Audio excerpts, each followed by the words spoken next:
Hámori Luca vagyok, 23 éves. A tavalyi év után elmondhatom, hogy én vagyok az első magyar női ökölvívó, aki kijutott az olimpiára.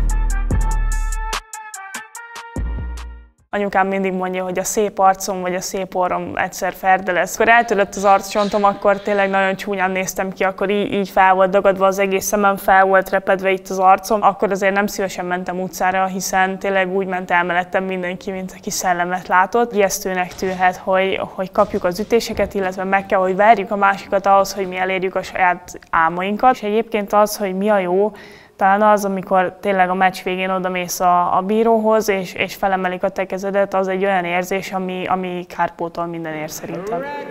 Egyhangú pontozással Hámori Luca nyeri a mérkőzést. Amikor először lementem a terembe, 10 éves voltam, tehát akkor az még tényleg egy ilyen kis szórakozásnak tűnt. A bátyám, ő már elkezdett boxolni. Édesapám is, ő is ez a küzdő sportoló lélek. Azt látták, hogy van hozzá érzékem, illetve jöttek kisebb kis élmények, ami igazából ott eldöntötte, hogy akkor nekem is ez lesz az utam a bátyám után.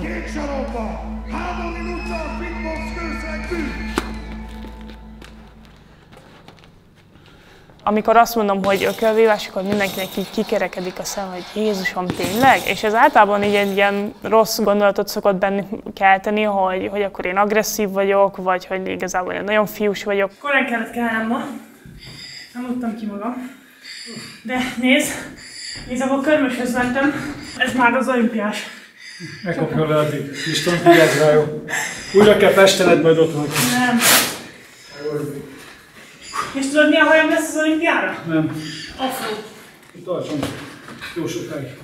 Meg te is. Az élsport az tényleg a lemondásokról szól leginkább. Nyilván a jó része is van, de a jó rész mellett nem szabad elfelejteni azt, hogy ez mennyi lemondással és akár mennyi szenvedéssel jár. Nyilván a párkapcsolat sem egyszerű így egy ilyen élet mellett, amikor folyamatosan úton vagyok, és folyamatosan meg van mondva, hogy hova kell mennem, mit kell csinálnom és mikor. Most először fordult elő így az életemben, hogy a párkapcsolatomban is egy szintén boxoló sráccal vagyok együtt. Ha pedig veszekedünk, akkor elintézzük egy-két pofonnal.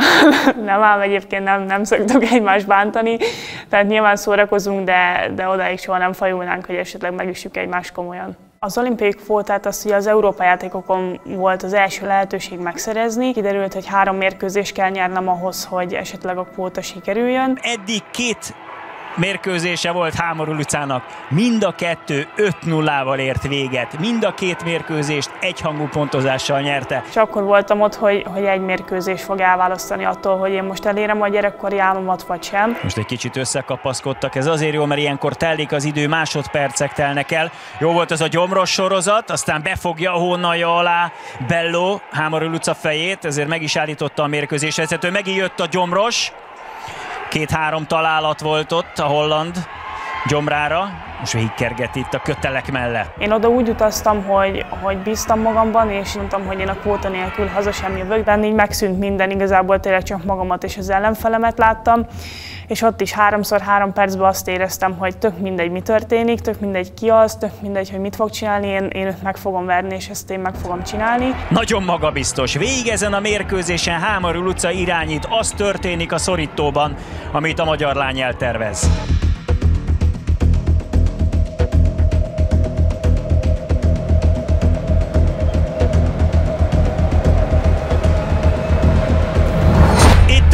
A végére még talált, és magasba emelte a kezét, és úgy érzi, hogy nem lehet gond. Én nagyon remélem, hogy a végén ugyanezt történik, amit ő eltervezett, hogy majd az ő kezét emelik a magasba, és kimondják, hogy a mérkőzés győztese a piros sarokban Hámori Luca. Ladies and gentlemen, in the ring 8 winner by unanimous decision.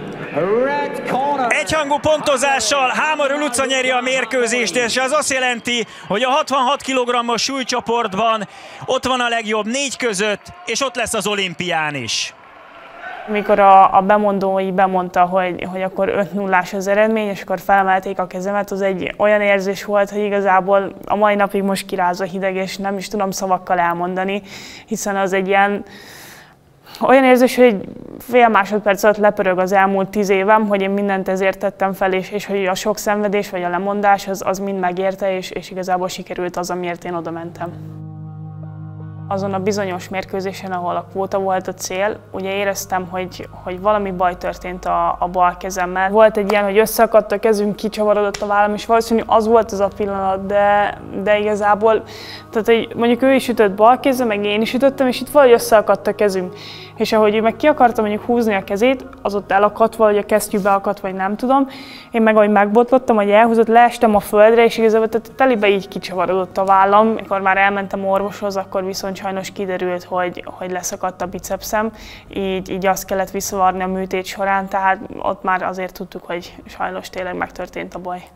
Hosszabb regenerálódási időre volt szükségem, ami azt jelentette, hogy igazából ugye december vége, január, február az nekem így a felépülésről szólt, és ott nem is nagyon tudtam edzeni. Féltem, hogy pont egy olimpia előtt nekem ki kell hagynom több hónapot, és mások még készülnek abban a 2 hónapban, én az ágyban fekszem, és nem tudok mit csinálni. Azt gondoltam, hogy ennek is megvolt a maga miértje, hogy ennek most így kellett lennie. Lehet tényleg szükségem volt arra a pihenésre, ahhoz, hogy most, illetve majd az olimpián jó állapotban tudjak lenni.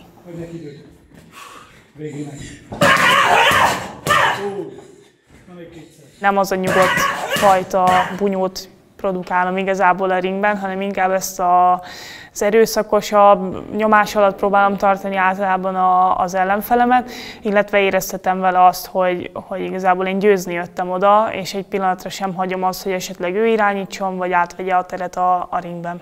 Itthon a saját egyesületemben szinte csak fiúk vannak, és kiskoromtól kezdve úgy kezdtem ezt az egészet, hogy sokszor boxoltam fiúkkal, illetve a mai napig fiúkkal edzek, tehát hogy velük is fel lehet venni a harcot, és igazából nekik is oda kell állniuk, hiszen most azért már mi lányok is keményebbeket ütünk, mint ők azt gondolják.